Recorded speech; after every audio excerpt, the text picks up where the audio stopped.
Hello friends, welcome to home food recipes.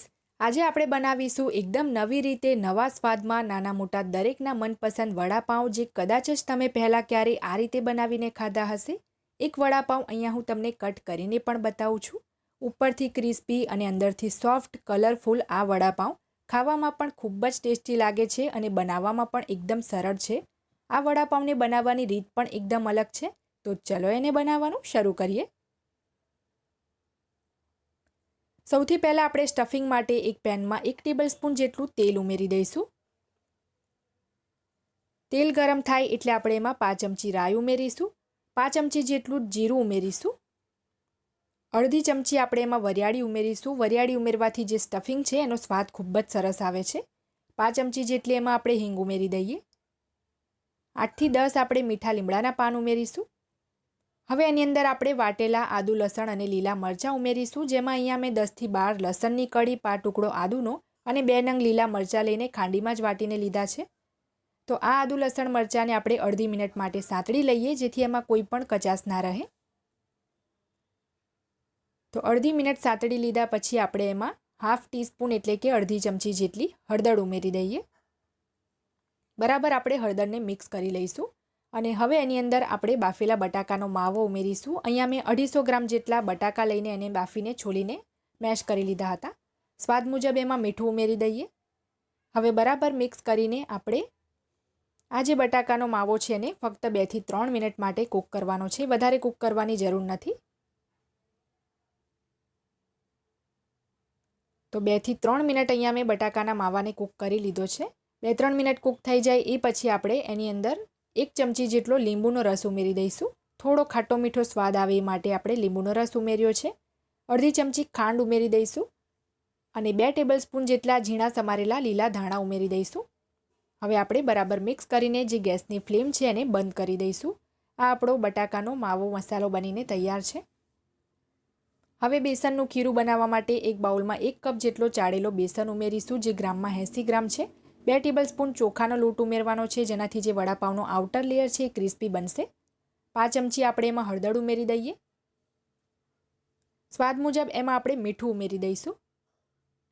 હવે આપણે જે કપથી બેસન માપ્યો હતો એ જ કપથી માપીને અડધો કપ જેટલું પાણી આમાં એડ કરવાનું છે. તો પાણી એકસાથે જ આપણે બધું એડ નહીં કરીએ, થોડું થોડું કરીને ઉમેરીશું અને બરાબર મિક્સ કરીને આપણે મીડિયમ કન્સિસ્ટન્સીનું ખીરું બનાવવાનું છે.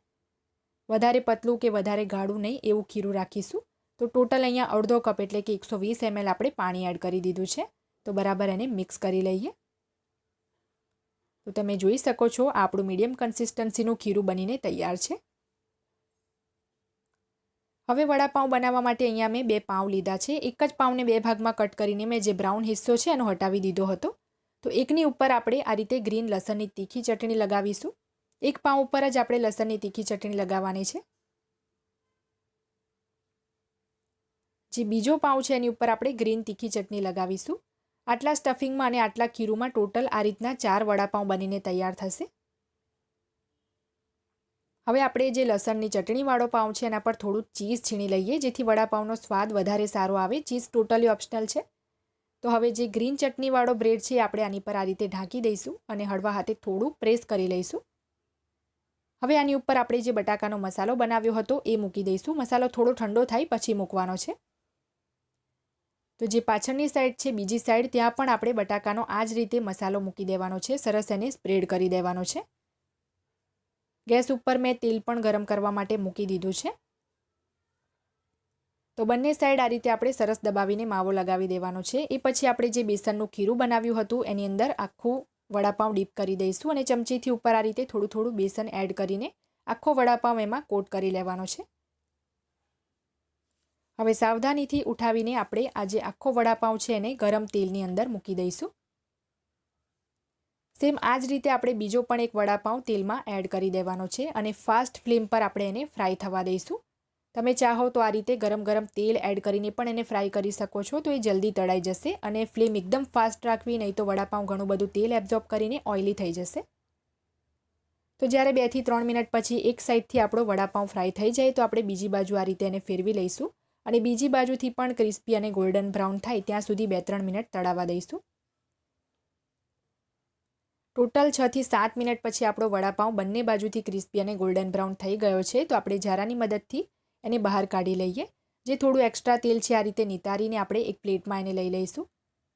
તમે જોઈ જ શકો છો કેટલા સરસ વડાપાઉં બન્યા છે. એકદમ ગરમ તેલમાં ફાસ્ટ ફ્લેમ પર ફ્રાય કર્યા છે, તો બિલકુલ પણ તેલ એબ્ઝોર્બ નથી કર્યું. તો એક વડાપાઉં આપણે અહીંયા 2 ભાગમાં કટ પણ કરી લઈએ. તમે પણ કેચઅપ કે ગ્રીન ચટણી સાથે આ ઉલટા વડાપાઉંની રેસીપીને ચોક્કસથી ટ્રાય કરજો. ખાવામાં એ ખૂબ જ ટેસ્ટી લાગે છે.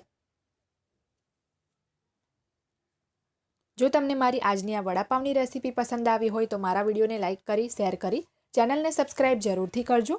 પાસે આવેલા બેલ આઇકનને પણ દબાવજો, જેથી તમને મારા દરેક નવા વિડીયોની નોટિફિકેશન મળતી રહે. અને જો તમારે મારી આ જ રેસીપી હિન્દીમાં જોવી હોય તો એની પણ મેં લિંક નીચે ડિસ્ક્રિપ્શન બોક્સમાં આપી દીધી છે. તો મળીએ નેક્સ્ટ વિડીયોમાં. ત્યાં સુધી આવજો.